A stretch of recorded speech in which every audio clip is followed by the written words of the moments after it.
I'm Kimberly McFarland, and today I'm going to show you about column chromatography. Let's take a look. Okay, so now I'm going to show you how to pack your column. So this here is your column chromatographer, and first thing is you need a small piece of glass wool. It's going to be just enough to plug the hole down here, but not so much that nothing can get through. So just drop it in, and then you're going to take a stick and push it down. Make sure you don't pack it too tightly.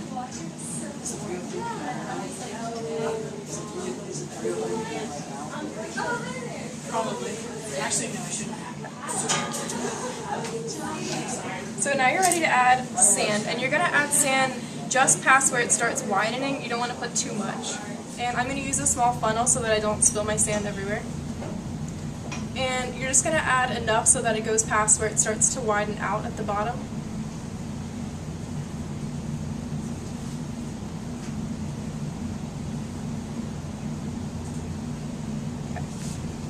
And make sure your sand level is flat. Once you've added your glass wool and sand, we're going to continue packing the column. And the first thing we're going to add is 10 milliliters of hexane, and I'm going to use a small funnel so that I don't spill anything. And you want to be sure to not disturb the sand layer.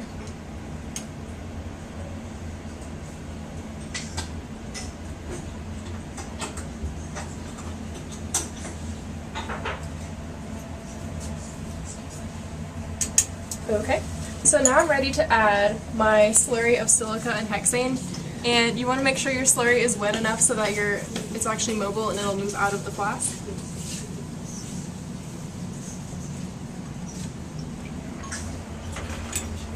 And I'm also going to rinse this with a little bit of hexane just to get the rest out.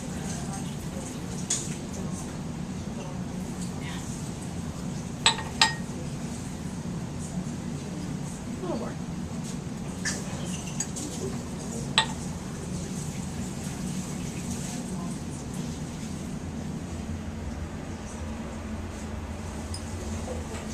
Okay, and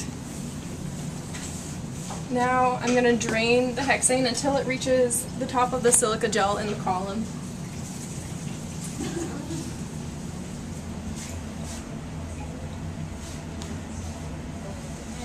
You want to be careful and make sure that your level never goes below the level of the silica. So I'm just going to keep draining until it reaches just above, right about there maybe. I'm going to go a little more. And you never want your silica layer to get dry. And now I'm going to add my sample, which in this case is anison and silica. So I'm going to add this up here. Wait, you have it photo.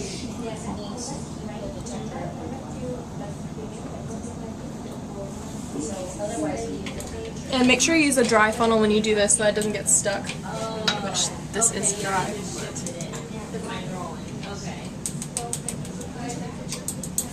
There we go.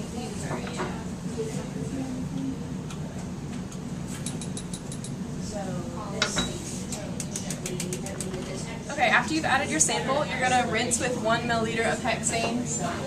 And make sure you get the sides of your column. So what happens is when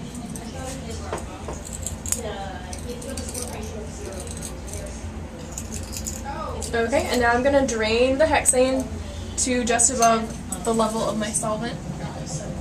I'm also making sure there's no air.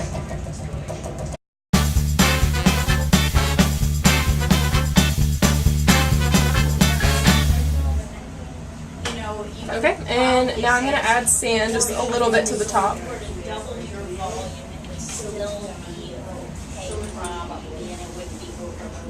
So maybe 9 or 10 microliters would maybe start to overload. The other problem is if these are somewhat wide, so like doubling this is almost double this. And now we're ready to run our fractions. Okay, so what I have done here is I measured 10 milliliters of water in this one, and I marked the level of the water, and then I marked it on my empty test tube so that I know where 10 milliliters will be. So now I'm ready to add 30 milliliters of hexane into my column, and just be careful that you're not disturbing the sample or the sand. So just go slowly in the beginning.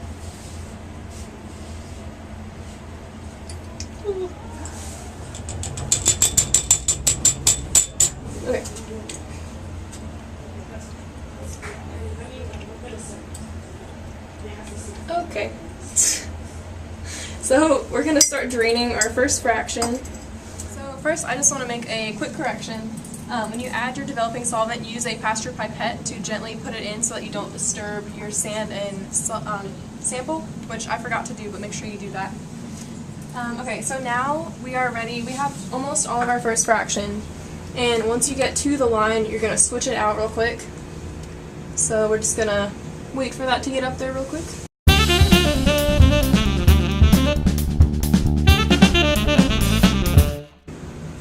Okay, that looks good to me, so I'm going to go ahead and switch real quick.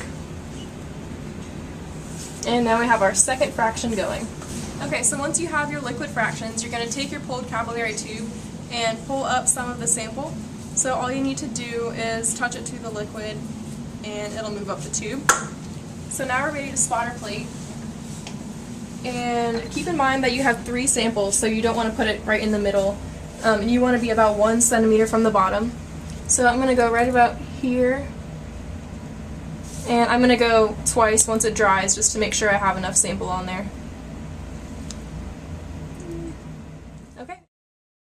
For more information on thin layer chromatography, review the TLC video. Let's check our spots under the UV light. Come closer. Okay, so here you can see that the first 2 lanes have a spot and the third one does not, which means that we successfully eluted our first ingredient, and now we're ready to move on to the second ingredient.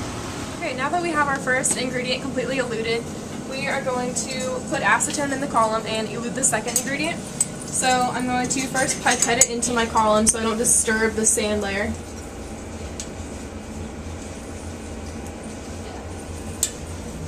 And now I'm just going to pour it in, and I'm going to be careful not to overfill it like I did last time. Okay, so that looks like a good starting place. Now we're just going to collect our fractions and check it again by TLC and make sure we have our second ingredient eluted. Now that you have your liquid samples fully eluted, you are ready to rotevap them if you're using aspirin and caffeine like in this lab. After that, you'll be ready to analyze your solids. Thanks for watching and good luck on your lab.